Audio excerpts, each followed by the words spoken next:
বেগম খালেদা জিয়া তিনি মানুষের অন্তরে যে স্থান করে নিয়েছেন, বিশেষ করে বাংলাদেশের নয় গোটা আরব এশিয়ার মধ্যে অন্যতম একজন শ্রেষ্ঠ আলেম, জাতীয় মসজিদের সম্মানিত খতিব মুফতি আল্লামা আব্দুল মালেক সাহেব, যিনি যার জানাজার নামাজ পড়িয়েছেন, যার খাটিয়া বহন করেছেন, বাংলাদেশের টপ লেভেলের নয় গোটা পৃথিবীর নাম করা দুইজন আলেম। একজন হচ্ছে আল্লামা মামুনুল হক, আরেকজন হচ্ছে মাওলানা মিজানুর রহমান আজহারি। সুবহানাল্লাহ। এমন সৌভাগ্য পৃথিবীর আমাদের ইতিহাসে, বাংলাদেশ ইতিহাসে কেউ গ্রহণ করতে পারিনি, ঠিক কেনা বলেন? বেগম খালেদা জিয়া মানুষের অন্তরে স্থান করে নেওয়ার অন্যতম কারণ, তিনি মানুষের সাথে হিংসা বিদ্বেষ পোষণ করতেন না। তার বক্তব্যের মধ্যে শালীনতা আমরা খুঁজে পাইতাম। আপনি যেই দল করেন করতে পারেন, সেটা আপনার ব্যক্তিগত ব্যাপার, কিন্তু যেটা বাস্তব সত্য এটা স্বীকার করতে যদি না করেন তাহলে তার সাথে কৃপণতা করা হয়, ঠিক কিনা বলেন? তিনি দীর্ঘদিন কারারুদ্ধ ছিলেন, তিনি সন্তান হারিয়েছেন, বড় সন্তানকে হাজার হাজার মাইল দূর লন্ডনে তিনি অভিবাসী ছিলেন। এত কিছু সত্ত্বেও তিনি কিন্তু কোনো ব্যক্তি, কোনো রাষ্ট্র, কোনো নেতা নেত্রীর বিরুদ্ধে আক্রোশমূলক বক্তব্য আমরা তার জবান থেকে শুনতে পাই না, ঠিক কিনা বলেন? এটা তার বৈশিষ্ট্য। এজন্য বেগম খালেদা জিয়া থেকে আমরা অনেক শিক্ষা গ্রহণ করতে পারি। আরে ভাই, রাজনীতির জায়গায় রাজনীতি আপনি করবেন, কিন্তু আমাদের বাংলাদেশের যে কালচার গড়ে উঠেছে, আওয়ামী লীগ ক্ষমতা আসলে বিএনপি পালাতক, বিএনপি ক্ষমতা আসলে আওয়ামী লীগ বাড়িঘর ছেড়ে চলে যায়, ভাঙচুর করা হয়, অগ্নিসংযোগ করা হয়। এটা কেন হবে? এই সভ্যতা কালচার যতদিন পর্যন্ত আমরা পরিবর্তন করতে না পারবো, ততদিন পর্যন্ত বাংলাদেশের উন্নতি কোনোদিন আশা করা যায় না, ঠিক কিনা বলে? আল্লাহ রব্বুল আলামিন যুগে যুগে প্রত্যেক নবী রাসূলগণকে এমন কিছু মুজিজা অলৌকিক ক্ষমতা দান করেছিলেন, নবীদের নবুয়তের সততা বিশুদ্ধতা প্রমাণ করার জন্য। তবে তাদের এই অলৌকিক শক্তিগুলো ছিল সীমিত এবং সাময়িক সময়ের জন্য। এই পৃথিবীতে যত নবী রাসূল এসেছেন, প্রত্যেককেই আল্লাহ তাআলা কিছু না কিছু মুজিজা অলৌকিক ক্ষমতা দান করেছিলেন। হযরত দাউদ আলাইহিস সালাম আল্লাহ তাআলার বিশিষ্ট একজন পয়গম্বর ছিলেন। আল্লাহ তাআলা তাকে বিশেষ মুজিজা দান করেছিলেন। লোহা হাতে নিতেন, তখন তামুমের মতো গলে যেত। আল্লাহ বলেন, ওয়ালান্না লাহুল হাদীদ, আমি তার জন্য লোহাকে নরম করার ক্ষমতা দান করেছিলাম। তিনি সর্বপ্রথম লোহাগুলি যুদ্ধের পোশাক, লৌহ বর্ম, বুলেট প্রুফ পোশাক তৈরি করেছিলেন। পয়গম্বর দাউদ আলাইহিস সালাম যখন দুনিয়ার জমিন থেকে বিদায় গ্রহণ করলেন, তখন তার মুজিজাটাও দুনিয়ার জমিন থেকে বিদায় নিয়ে চলে যায়। আল্লাহ তাআলা পয়গম্বর মুসা আলাইহিস সালামকে অনেকগুলো অসংখ্য মুজিজা দান করেছিলেন। আল্লাহ বলেন, ওয়ালাকাদ আতাইনা মুসা তিসআ আয়াতিন বাইয়িনাত, আমি পয়গম্বর মুসা আলাইহিস সালামকে সুস্পষ্ট বড় বড় 9টা নিদর্শন তথা মুজিজা দান করেছিলাম। এর মধ্যে একটা মুজিজা হলো, তিনি যখন বগলের নিচে হাত থেকে হাত বের করতেন, আরো কজ্জন হয়ে বের হতো। আল্লাহ তাআলা পয়গম্বর মুসা আলাইহিস সালামকে একটি বিশেষ লাঠি দান করেছিলেন। দুনিয়ার মধ্যে আমরাও অনেক লাঠি ব্যবহার করি, কিন্তু সেই লাঠি আর ওই লাঠি এক নয়। পয়গম্বর মুসা আলাইহিস সালামকে আমার আল্লাহ এমন বিশেষ লাঠি দান করেছিলেন, লাঠি দ্বারা যদি পাথরের মধ্যে আঘাত করতেন, পাথরটা 2 ভাগ হয়ে যেত। সুবহানাল্লাহ। পয়গম্বর মুসা আলাইহিস সালাম তিনি যখন লাঠি সাগরের মধ্যে আঘাত করতেন, সাগরের মধ্যে রাস্তা বের হয়ে যেত, রাস্তা হয়ে যেত। শুধু তাই নয়, আল্লাহর হাবিব হযরতে মুসা আলাইহিস সালাম তিনি যখন লাঠি জমিনের মধ্যে ছেড়ে দিতেন, লাঠিটা সাপে পরিণত হয়ে যেত। সুবহানাল্লাহ। পয়গম্বর মুসা আলাইহিস সালাম যখন দুনিয়ার জমিন থেকে বিদায় গ্রহণ করলেন, হযরতে মুসা আলাইহিস সালামের মুজিজাগুলো দুনিয়ার জমিন থেকে বিদায় নিয়ে চলে যায়, ঠিক কিনা বলেন? নাকি এখনো পর্যন্ত মুসা আলাইহিস সালামের মুজিজা বর্তমান দুনিয়ার মধ্যে আছে? কিন্তু তার উম্মত আছে, ইহুদি আছে কিনা বলেন? যদি এই ক্ষমতা যদি বর্তমান এই ইসরায়েলের প্রাইম মিনিস্টার নেতানিয়াহু পাইতো, সর্বনাশ, তাহলে গোটা পৃথিবীর মুসলমানদেরকে ধ্বংস করে ফেলাইতো, ঠিক কিনা বলেন? আল্লাহ তাআলা পয়গম্বর সুলাইমান আলাইহিস সালামকে এত বড় রাজা বাদশাহী দান করেছিলেন, সাম্রাজ্য দান করেছিলেন, গোটা দুনিয়ার মধ্যে কিয়ামত পর্যন্ত আমার আল্লাহর কাউকে এত বড় বাদশাহী দান করবেন না। পয়গম্বর সুলাইমান আল্লাহ তাআলার কাছে দোয়া করেছেন, রব্বি হাবলি মুলকান লা ইয়ানবাগি লিআহাদিম মিন বাদি। আল্লাহ আমারে এত বড় রাজত্ব দান করবা, পৃথিবীতে যেন আর কাউকে এত বড় রাজত্ব তুমি কোনোদিন দান না করো। মুসা আলাইহিস সালামের বিশাল বড় রাজত্ব, সুলাইমান আলাইহিস সালামের বিশাল বড় রাজত্বের মধ্যে অবাধ্য জিন, শয়তান, ভূত এগুলোকে অনুগত করার জন্য আল্লাহ তাআলা সুলাইমান আলাইহিস সালামকে একটি বিশেষ আংটি দান করেছিলেন, ঐশ্বরিক অলৌকিক ক্ষমতা সম্পন্ন আংটি। এই আংটি যখন তিনি আঙ্গুলের মধ্যে লাগাইতেন, পৃথিবীর সমস্ত জিন ভূত তার অনুগত হয়ে যেত। সুবহানাল্লাহ। আল্লাহ তাআলা হযরত ঈসা আলাইহিস সালামকে অনেকগুলো মুজিজা দান করেছিলেন। তন্মধ্যে একটা মুজিজা হলো, তিনি যখন মাটির তৈরি পাখিতে বিসমিল্লাহ বলে ফুঁ দিতেন, পাখিটা উড়ে যেত। আমরা শৈশবকালে অনেক সময় কাদা মাটি দিয়ে পাখি বানাইতাম, কি বলেন? পাখি বানাইতাম না?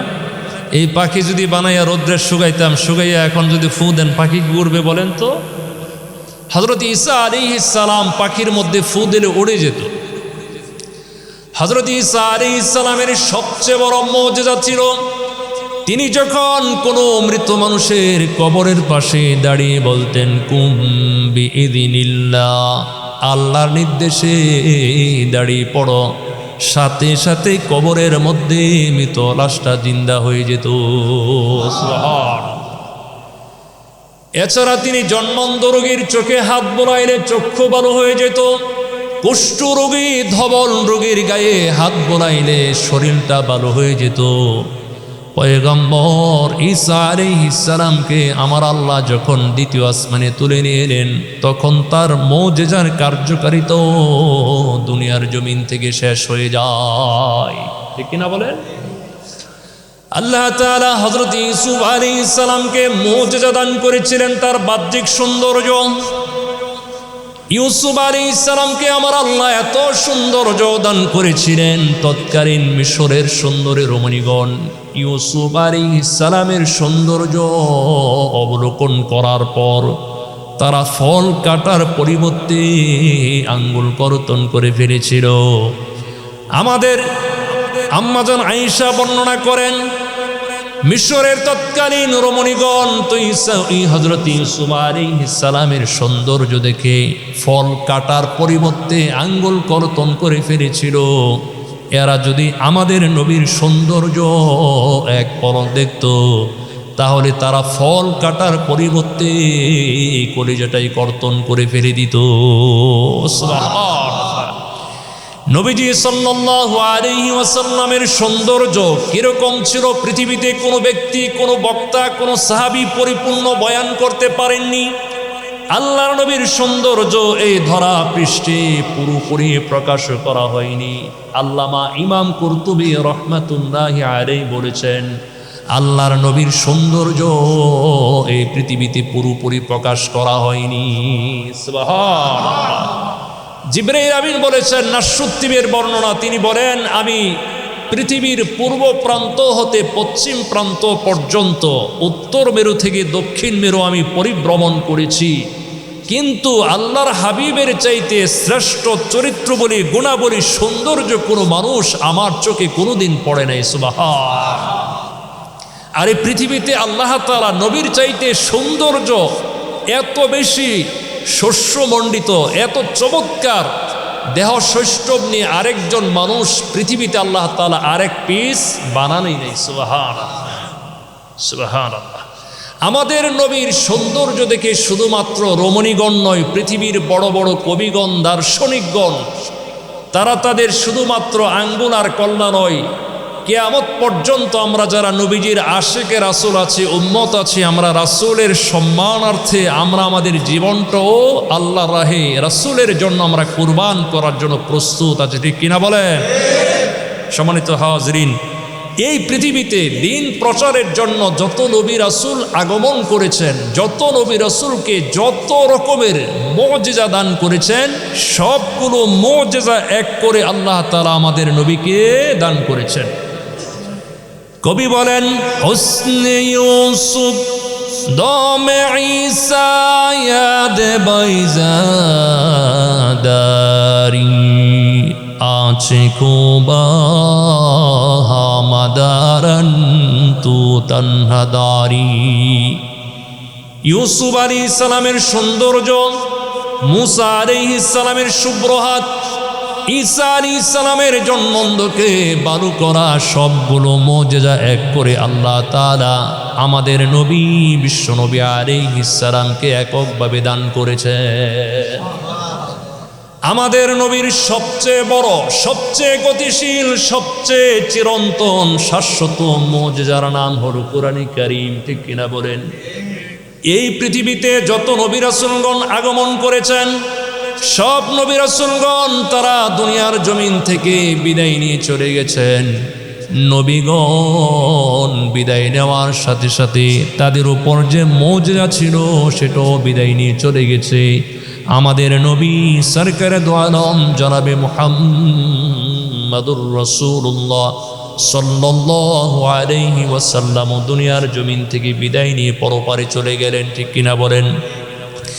নবীজি সাল্লাল্লাহু আলাইহি ওয়াসাল্লাম বিদায় গ্রহণ করার সাথে সাথে আল্লাহর কোরআন কি বিদায় নিয়ে চলে গেছে না এখনো পর্যন্ত আছে? জুড়ে বলেন।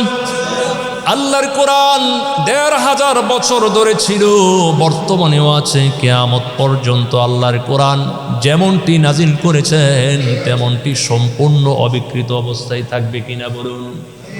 আল্লাহর কোরআন এমন এক মুজিজা যার নতুনত্ব কোনোদিন ফুরাবে না। গোটা দুনিয়ার মানুষ, আমরা ৮০০ কোটি মানুষ যদি এট এ টাইম আল্লাহর কোরআন পড়াশোনা করি, তাফসির করি, রিসার্চ করি, গবেষণা করি, বলুন তো আল্লাহর কোরআন কি কোনোদিন পুরাণ লেগেছে? বলেন।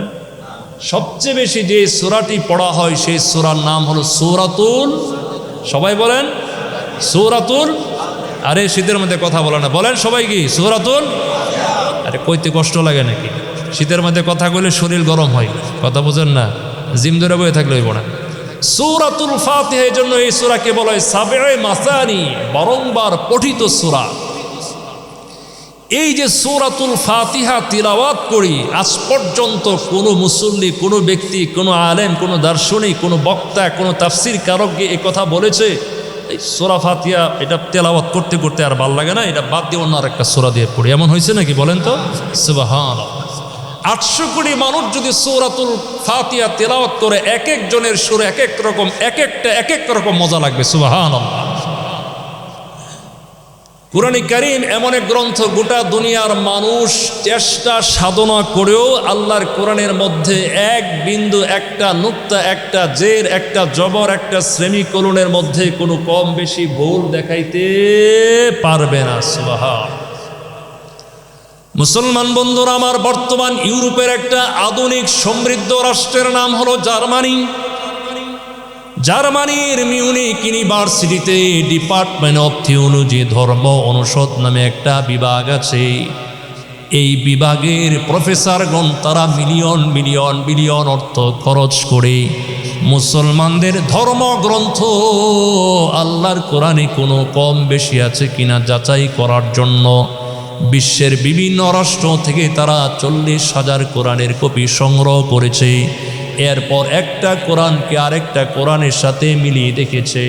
আল্লাহু আকবার। তারা শত চেষ্টা সাধনা করেও আমার আল্লাহর কোরআনের মধ্যে একটা নুক্তা, একটা জের জবরের মধ্যে কোনো বেশ কম দেখাইতে পারে না। আরে পারবে কেমনে? এটা তো দুনিয়ার কোনো কবি সাহিত্যিক, কোনো রাষ্ট্রপ্রধান, কোনো ব্যক্তি, কোনো নেতার বক্তব্য বাণী নয়। কারণ এই কোরআন নাজিল করেছেন স্বয়ং আল্লাহ তাআলা।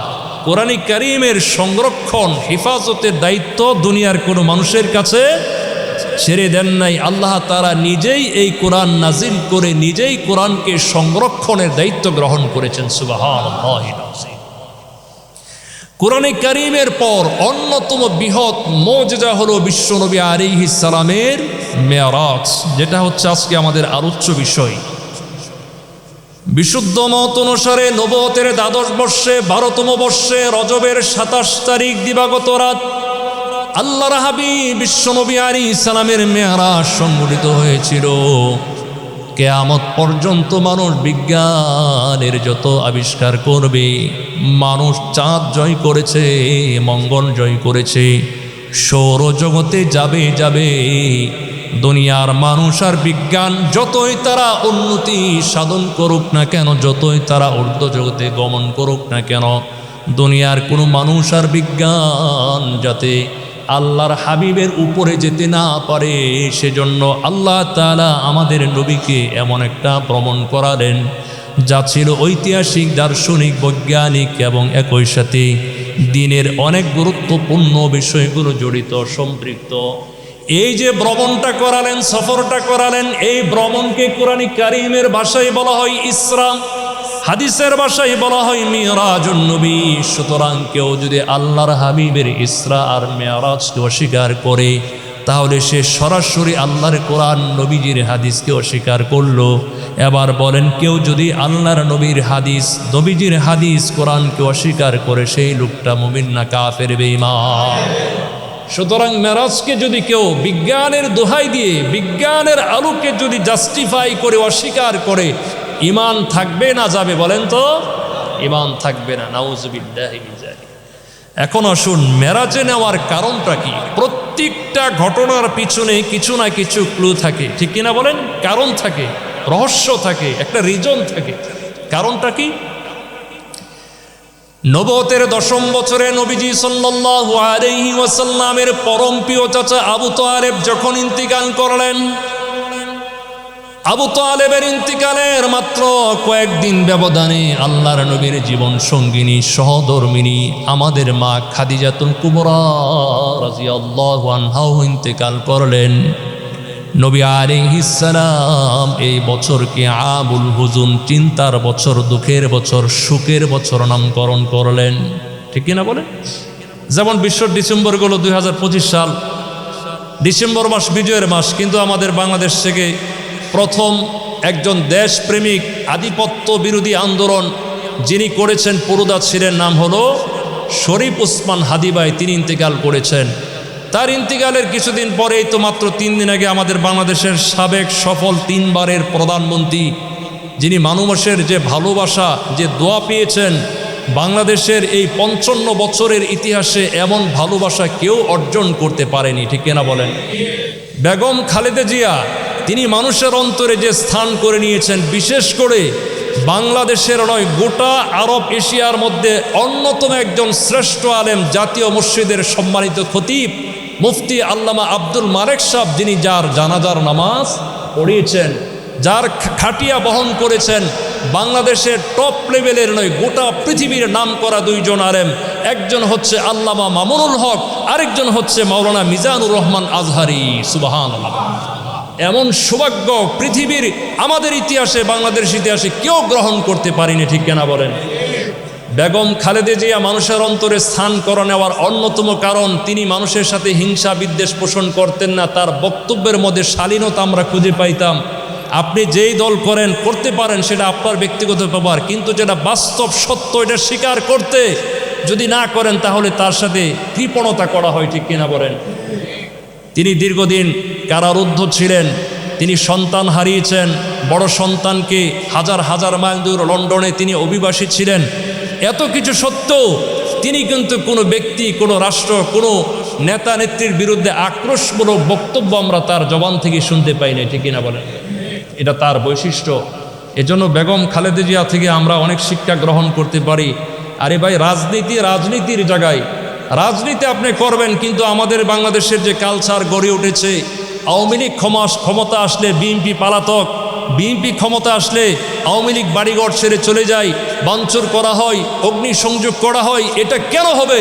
এই সভ্যতা কালচার যতদিন পর্যন্ত আমরা পরিবর্তন করতে না পারবো, ততদিন পর্যন্ত বাংলাদেশের উন্নতি কোনোদিন আশা করা যায় না, ঠিক কিনা বলেন?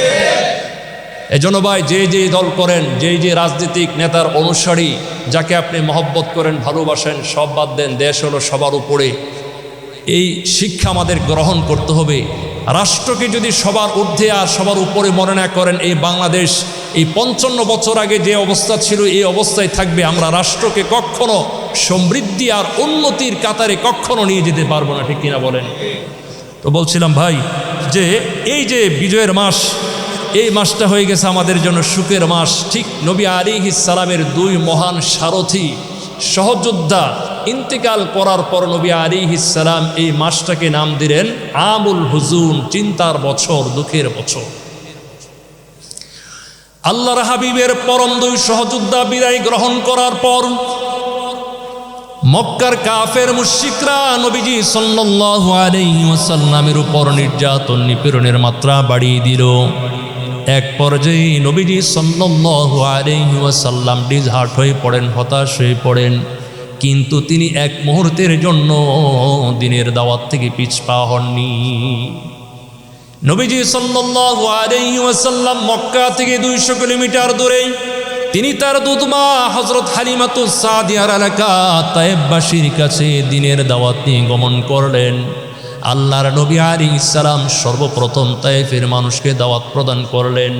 তায়েফের মানুষ আবদে ইয়ালির 3 ছেলের নেতৃত্বে চলে এরা হচ্ছে গোত্রের লিডার প্রধান। আল্লাহর নবী সর্বপ্রথম 3 ভাইয়ের সাথে সাক্ষাৎ করে কালিমার দাওয়াত প্রদান করলেন, ঈমানের দাওয়াত প্রদান করলেন। এই 3 ভাই নবীজি সাল্লাল্লাহু আলাইহি ওয়াসাল্লামের দাওয়াত তো গ্রহণ করে নাই, উল্টো নবী আলাইহিস সালামের সাথে বিদ্রুপ শুরু করলো।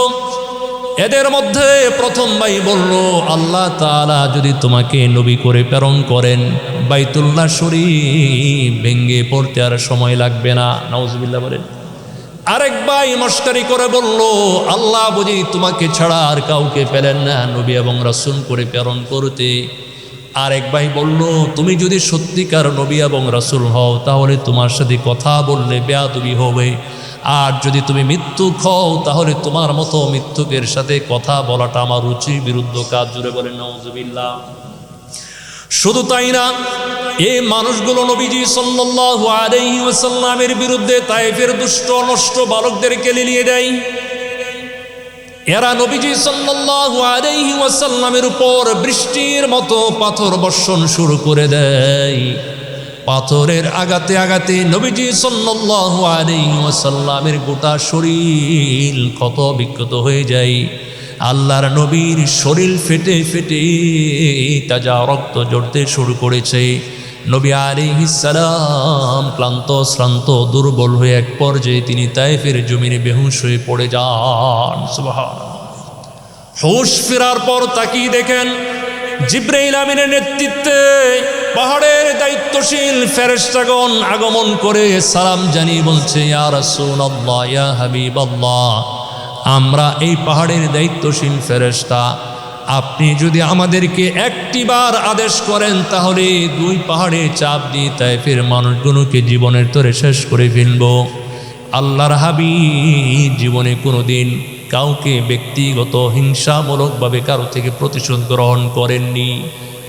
তায়েফের ময়দানে আল্লাহর হাবিবের শরীর থেকে রক্ত জড়ানো হলো, বেহুশ হয়ে পড়ে যান। তারপরও তিনি তায়েফবাসীর জন্য বদদুয়া করেন নাই। আল্লাহর নবী আলাইহিস সালামকে উহুদের ময়দানে দান মুবারক শহীদ করা হয়, শরীর থেকে তাজা রক্ত বের করা হয়। সাহাবে কেরাম বললেন, উদু আলাল মুশরিকিন, ইয়া রাসূলুল্লাহ, আপনি মুশরিকদের বিরুদ্ধে বদদুয়া করুন। নবী আলাইহিস সালাম বললেন, ইন্নী লাম উবআস লাআনা, আল্লাহ তাআলা আমাকে গোটা দুনিয়ার মানুষবাসীর জন্য লানতকারী রূপে, অভিসম্পাদকারী রূপে প্রেরণ করেননি। ইন্নামা বুইস্তু রহমা, আমি গোটা দুনিয়ার মানুষের জন্য রহমত স্বরূপ আগমন করেছি। সুবহানাল্লাহ। মুসলমান বলতে কোনো দ্বিধা নাই। বর্তমান গোটা 200 কোটি মুসলমানদের মধ্যে যদি আল্লাহর হাবিবের আদর্শ পুরোপুরি আমাদের মধ্যে বিদ্যমান থাকতো, তাহলে বাংলাদেশ সহ মুসলিম রাষ্ট্রগুলো সোনা রাষ্ট্র হয়ে যেত। 1971 সালের পর আমরা সোনা রাষ্ট্র পেলাম। আমার সোনার বাংলা আমি তোমায় ভালোবাসি গান বলি, সোনার বাংলাদেশ পাইলাম, কিন্তু সোনার মানুষ আমরা পাই না। ঠিক কিনা বলেন? আপনি যদি আমাকে একটু ফুলের টোকা দেন, আমি আপনাকে হাতুড়ি দিয়ে বাড়ি দিব। ঠিক কিনা বলেন? আমারে যদি আপনি একটু টোকা দেন, তাহলে আমি একটা ঘুষি দিব। এই নীতি যতক্ষণ পর্যন্ত আমরা বর্জন আর পরিহার করতে না পারবো, ততদিন পর্যন্ত আমার রাষ্ট্র, ব্যক্তি, সমাজ, পরিবার সংশোধন হবে না। ঠিক কিনা বলুন? এজন্য প্রতিটি ক্ষেত্রে, প্রতিটি কদমে, প্রতিটি কার্যকলাপে রাষ্ট্র, সমাজ, ব্যক্তি, পরিবারের মধ্যে নবীজি সাল্লাল্লাহু আলাইহি ওয়াসাল্লামের আদর্শ পরিপূর্ণ ফলো করা ছাড়া কোনো পশ্চিমা গণতন্ত্র, তন্ত্র মন্ত্র, কমিউনিজম দ্বারা রাষ্ট্রে কোনো দিন পরিবর্তন করা সম্ভব? জোরে বলেন, সম্ভব? এজন্য নবীজি সাল্লাল্লাহু আলাইহি ওয়াসাল্লামের জীবনী আমাদেরকে আরো বেশি করে অধ্যয়ন করতে হবে। নবী আলাইহিস সালাম তায়েফের মানুষগুলোকে ক্ষমা করে দিয়েছেন। উহুদে এত মারধর করা হয়েছে নবী আলাইহিস সালামকে, তারপরও তিনি বলেছেন ইন্নামা বুইস্তু রহমা, আমি তো রহমত স্বরূপ গোটা মানব জাতির জন্য প্রেরিত হয়েছি। তায়েফের মানুষের জন্য নবীজি দোয়া করলেন, আল্লাহুম্মা হদি কওমি ফাইন্নাহুম লা ইয়ালামুন, আয় আল্লাহ, এরা জানে না, বুঝে না, এদেরকে হেদায়েত দান করো। এরা নবীর শান মান, নবীর কি ইজ্জত সম্মান, এদের সম্পর্কে, এই সম্পর্কে তাদের কোনো ধারণা নাই। আল্লাহ, আপনি আমার উম্মত, আমার কওম, আমার সম্প্রদায়কে হিদায়াত দান করুন। সুবহানাল্লাহ। আল্লাহর হাবিব বিশ্ব নবী আলাইহিস সালাম তায়েফের ময়দান থেকে বিষণ্ণ মনে, তায়েফের মানুষের আঘাতে আঘাতে ক্ষত বিক্ষত দেহ নিয়ে তিনি তার ফুফু উম্মে হানির ঘরে আগমন করলেন। নবী আলাইহিস সালাম দোয়া করেন, হায় আমার যদি কোনো বন্ধু থাকতো, এই কঠিন মুসিবতে আমাকে সঙ্গ দিতে পারতো। এমন সময় জিবরাইল আমিন আগমন করে বললেন, ইন্নাল্লাহা ইউকরিউকাস সালাম ওয়া ইয়াদউকা, নিশ্চয়ই আল্লাহ আপনাকে সালাম নিবেদন করেছেন, সালাম জানিয়েছেন। আল্লাহ তাআলা আপনাকে তার খাস চেম্বারে ডেকে পাঠিয়েছেন, আমন্ত্রণ করেছেন। সুবহানাল্লাহ। শুধু তাই নয়, জিবরাইল আমিন বললেন, ইন্না রাব্বাকা ইয়াশতাকু ইলাইক, নিশ্চয়ই আপনার পালনকর্তা আপনার দিদারের জন্য, সাক্ষাতের জন্য বেকুল হয়ে অপেক্ষা করেছেন। ও মুসলমান, প্রিয়জনের আমন্ত্রণ পাওয়ার পর নবীজির সমস্ত দুঃখ, বেদনা, হতাশা মুহূর্তের মধ্যে দূর হয়ে যায়। সুবহানাল্লাহ। মেরাজ কিভাবে শুরু হয়েছিল, সূচনা কেমনে হয়েছিল? আল্লাহর হাবিব তিনি তার ফুফু উম্মে হানির ঘরে ঘুমিয়েছিলেন। এমন সময় দুইজন ব্যক্তি নবীজি সাল্লাল্লাহু আলাইহি ওয়াসাল্লামের দরবারে আগমন করলেন। একজনের নাম জিবরাইল আলাইহিস সালাম, আরেকজনের নাম মিকাইল আলাইহিস সালাম। এই দুই ফেরেশতা আল্লাহর হাবিবকে ধরে প্রথমে হাতিমে কাবার কাছে নিয়ে গেলেন। সেখান থেকে জমজমের কূপের কাছে নেওয়া হলো। জমজমের কূপের কাছে নেওয়ার পর নবী আলাইহিস সালামের একটা মেজর অপারেশন করা হয়। আল্লাহর নবীর গলার নিচ থেকে সিনা পর্যন্ত ফেরে ফেলা হয়, যেটাকে বলা হয় ওপেন হার্ট সার্জারি। এরপর নবীজি সাল্লাল্লাহু আলাইহি ওয়াসাল্লামের হৃৎপিণ্ড কলব বের করা হয়। জমজমের পানি দ্বারা কলবটাকে ধৌত করলেন। তারপরে জান্নাত থেকে জান্নাতি স্বর্ণের প্লেট তস্তরি আনা হলো। সেই প্লেটের মধ্যে ঈমান আর হিকমত দ্বারা পরিপূর্ণ ছিল। সেই ঈমান আর হিকমত দ্বারা ধৌত করে হাতটাকে যথাস্থানে পূর্ণ স্থাপন করে দেওয়া হয়। সুবহানাল্লাহ।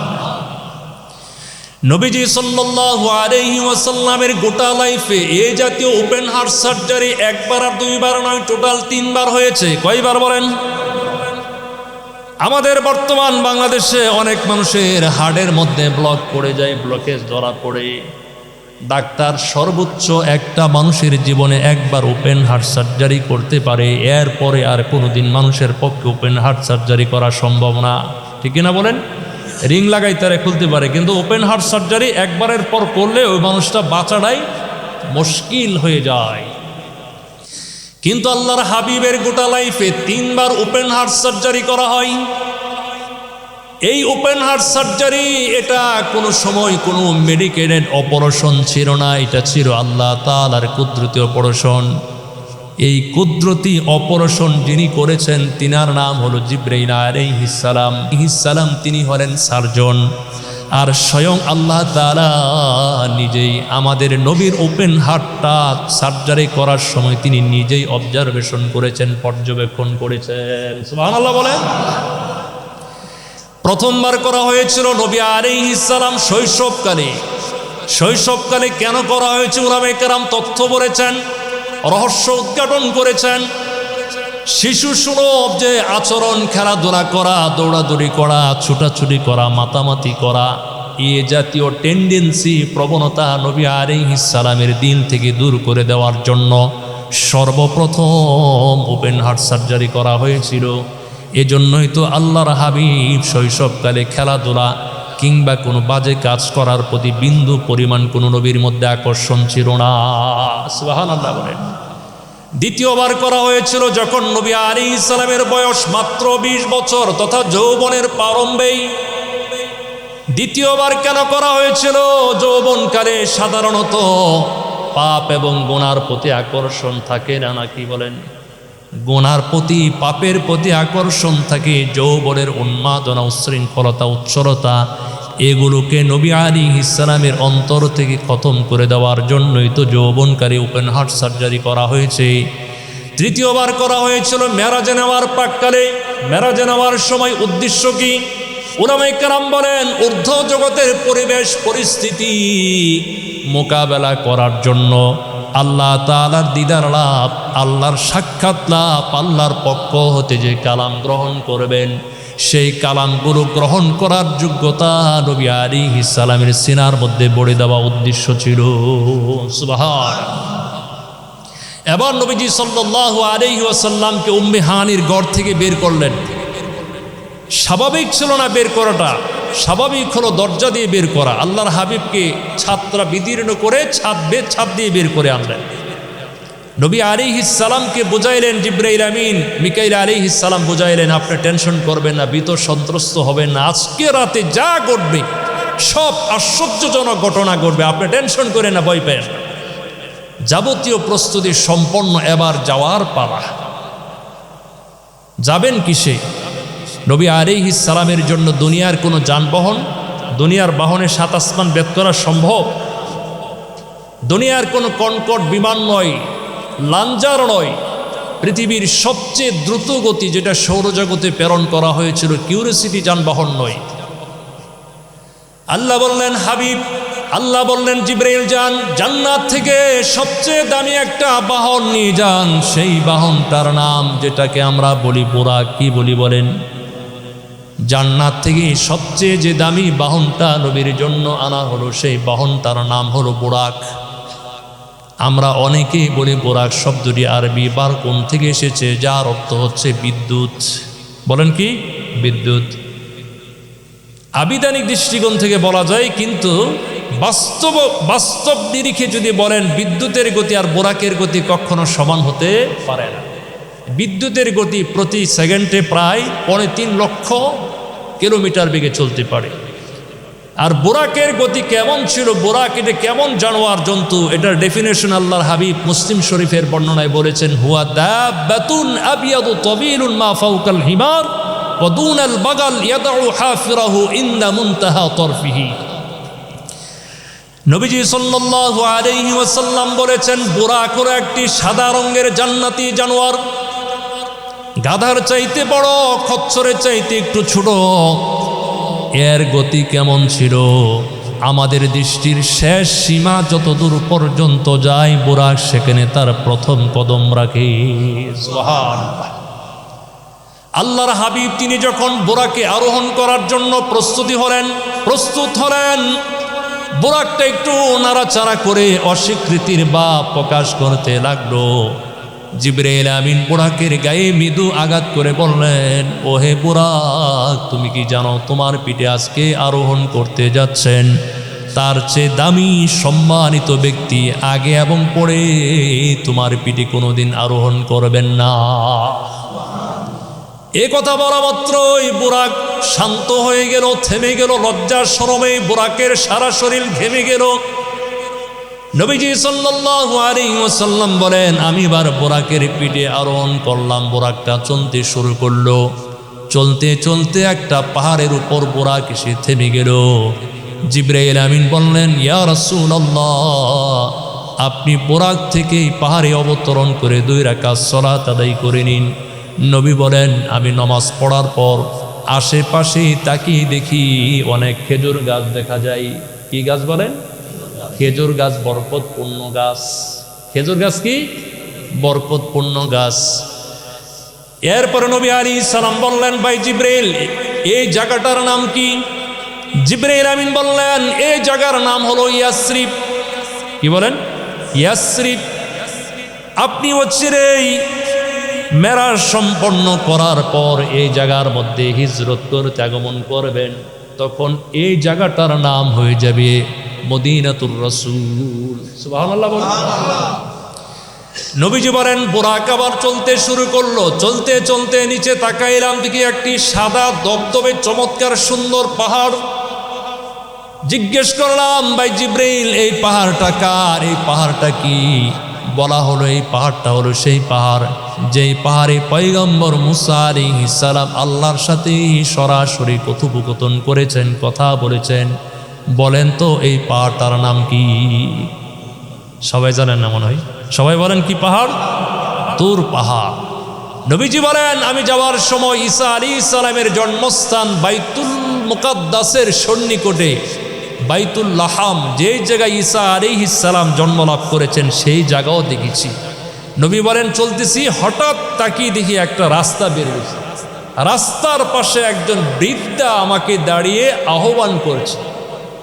জিবরাইল আমিন বললেন, সামনে বাড়েন, এদের কথা শোনার দরকার নাই। আমি সামনে অগ্রসর হইলাম। তারপরে দেখি আরেকজন বৃদ্ধ আমাকে ডাকছে। প্রথম হলো বৃদ্ধা, পরে হলো বৃদ্ধ মানুষ আমাকে আহ্বান করছে। জিবরাইল আমিন বললেন, ইয়া রাসূলুল্লাহ, সামনে বাড়েন, সামনে বাড়েন, এদের কথা শোনার দরকার নেই।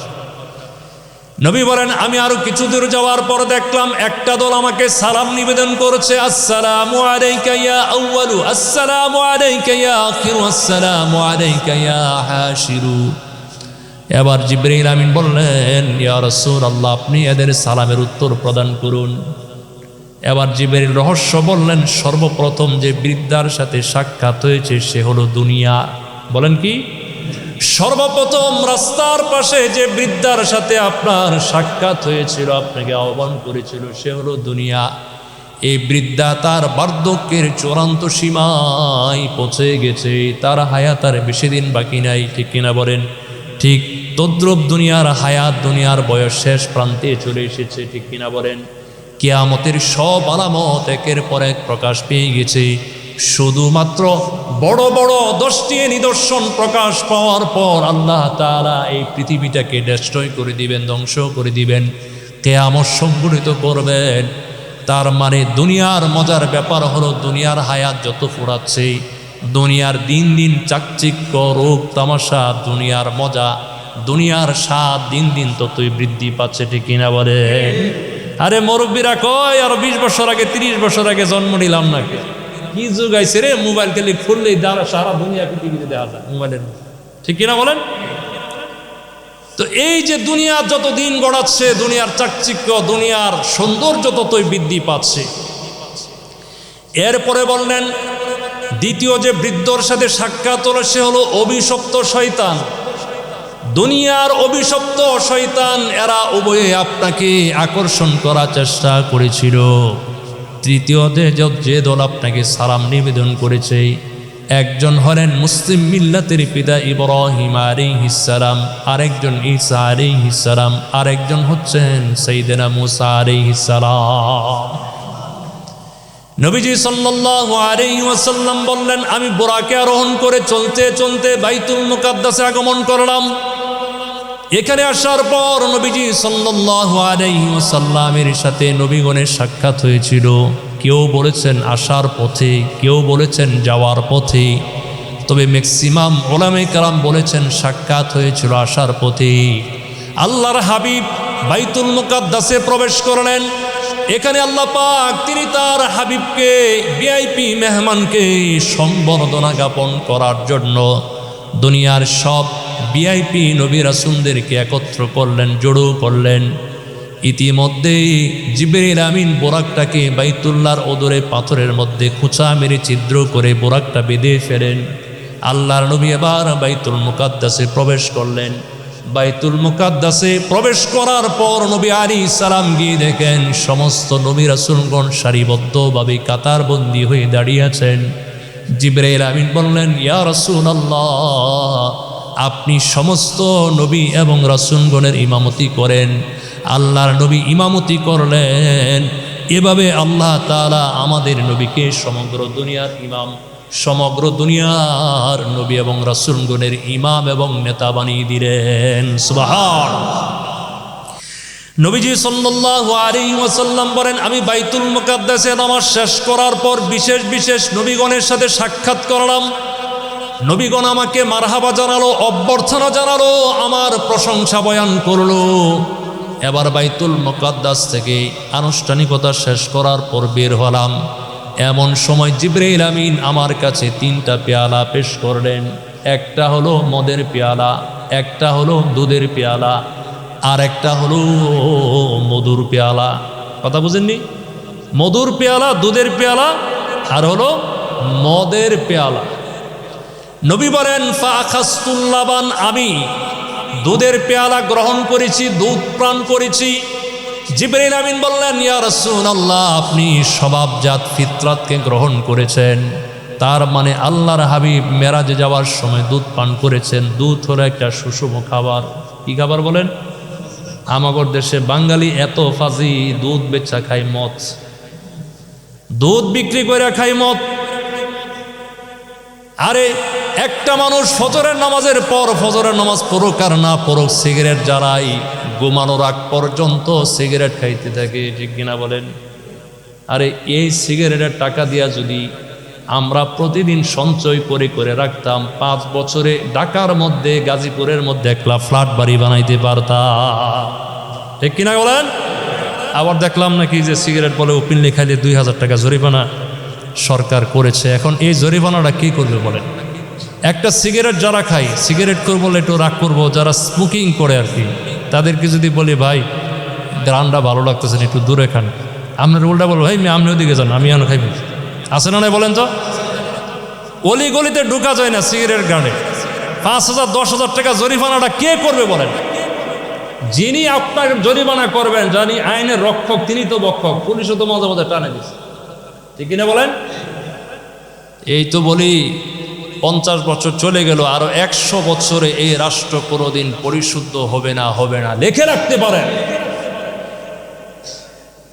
এদেশের মানুষ যতদিন পর্যন্ত আইনের প্রতি শ্রদ্ধাশীল না হবে, নিজের থেকে রাষ্ট্র পরিবর্তন করার যতক্ষণ টেন্ডেন্সি না আসবে, ততক্ষণ পর্যন্ত কোনো রাষ্ট্রপ্রধান, প্রশাসন, সেনাবাহিনী, দুনিয়ার কোনো মানুষ এই রাষ্ট্রকে পরিশুদ্ধ রাষ্ট্র বানাইতে পারবে না। যুবক বন্ধুরা মনে রাখবা, এই সিগারেট, স্মোকিং এগুলো ফেলে দিতে হবে। তুমি যদি আগামীর জন্য নিজেকে প্রস্তুত করতে চাও, 1 গ্লাস দুধ পান করো, একটা ডিম খাও, একটা কলা খাও, তোমার মেধা ভালো থাকবে, শরীর ভালো থাকবে। এখন বর্তমান আমাদের সমাজের ম্যাক্সিমাম যুবক, তরুণ তরুণী, স্কুল কলেজ ভার্সিটির ছেলেরা অ্যাডিক্টেড, নেশার সাথে এমনভাবে তারা ওতপ্রোতভাবে জড়িত হয়ে পড়েছে। আমাদের বাংলাদেশের বলা যায় যুব সমাজ ধ্বংসের অতলন্ত গভীরে চলে গেছে। আল্লাহর হাবিব বলেন, আমি দুধ পান করেছি।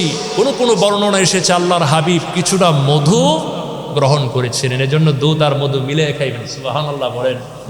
কখনো দেখবেন আপনার চেহারার মধ্যে বার্ধক্যের ছাপ আসবে না। আবার দুধ কিন্তু সবাইরে খাওয়া যায় না, যাদের গ্যাস্ট্রিক আছে, আবার কোলেস্টেরল বেশি, যাদের হার্টের প্রবলেম, তারাও খাইতে পারে না। এজন্য কি করতে হবে? দুধ, 1 গ্লাস দুধ আর অল্প কিছু পানি মিক্সচার করে খাবেন, তাতে আর সমস্যা হবে না। কথা বুঝেছেন? আল্লাহর হাবিবকে বলা হলো, যদি আপনি শরাব গ্রহণ করতেন, আপনার গোটা উম্মত বিভ্রান্ত হয়ে যেত, গুমরাহ হয়ে যেত। নবীজি সাল্লাল্লাহু আলাইহি ওয়াসাল্লাম বলেন, বাইতুল মুকাদ্দাস থেকে আমার জন্য আরেকটা বাহন উপস্থিত করা হলো। 2 মিনিটে শেষ করে দিচ্ছি। আরেকটা বাহন উপস্থিত করা হলো, সেই বাহনটার নাম হলো চলন্ত সিঁড়ি। নবীজি বলেন, এই চলন্ত সিঁড়ি যুগে আমি চলতে শুরু করলাম, মুহূর্তের মধ্যে প্রথম আসমানে উপনীত হইলাম।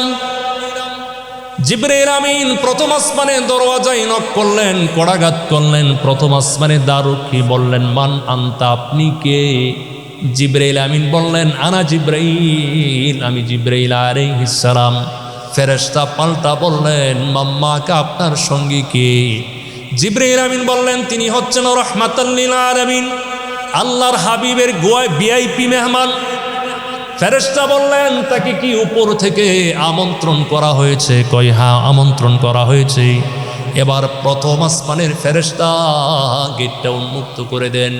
নবী বলেন, আমি যখন প্রথম আসমানের মধ্যে পদার্পণ করলাম, গিয়ে দেখি একজন বৃদ্ধ মানুষ বসা আছেন।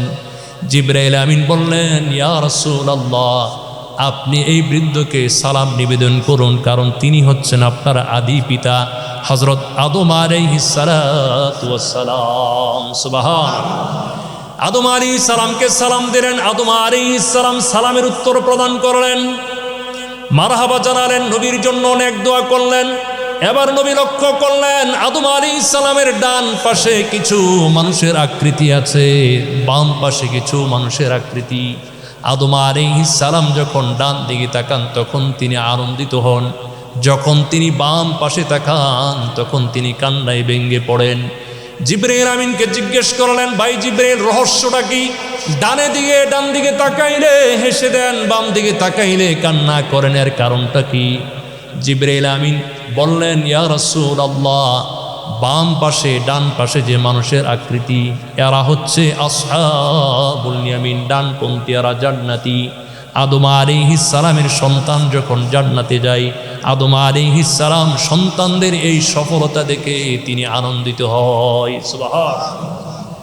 এরপরে বাম পাশে যে মানবের আকৃতি দেখতে পাচ্ছেন, এরা হচ্ছে আসহাবুশ শিমাল, এরা হচ্ছে বামপন্থী, রামপন্থী, এরা জাহান্নামী।